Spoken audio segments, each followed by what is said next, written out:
अस्सलाम वालेकुम, आप देख रहे हैं पीए न्यूज एचडी और मैं हूं आपके होस्ट सादिया बतूल। शामिल करते हैं आज की अहम खबरें।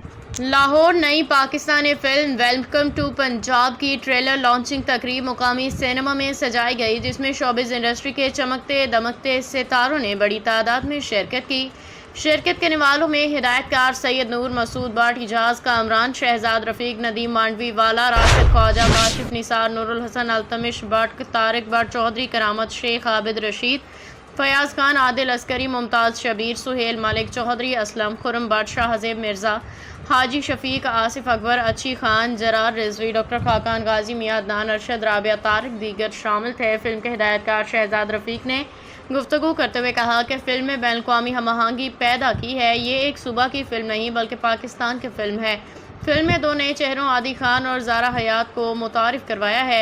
फिल्म के ज़रिए मुमताज़ बेगम का कमबैक हो रहा है। फिल्म में खूबसूरत लोकेशंस, जानदार डायलॉग्स और पंजाब की सकाफत के रंग नुमाया हैं। फिल्म साफ सफदर मलिक ने गुफ्तगू करते हुए कहा कि फिल्म 14 अगस्त के पुरमसरत मौका पे सिनेमा घरों की जीनत बनेगी। हिदायतकार सैयद नूर ने फिल्म के ट्रेलर की तारीफ की, दुआ की कि शहजाद रफीक और सफदर मलिक की इस फिल्म को कामयाबी मिले। फिल्म की स्टार कास्ट में अदाकार अदनान सिद्दीकी, साजिद हसन, जावेद शेख, इफ्तिखार ठाकुर, कैसर पिया, अदाकारा बुशरा इंसारी, मुमताज समेत दीगर शामिल हैं। न्यूज स्टूडियो से अब तक के लिए इतना ही। मजीद खबरों और अपडेट्स के लिए देखते रहिए पीए न्यूज एचडी।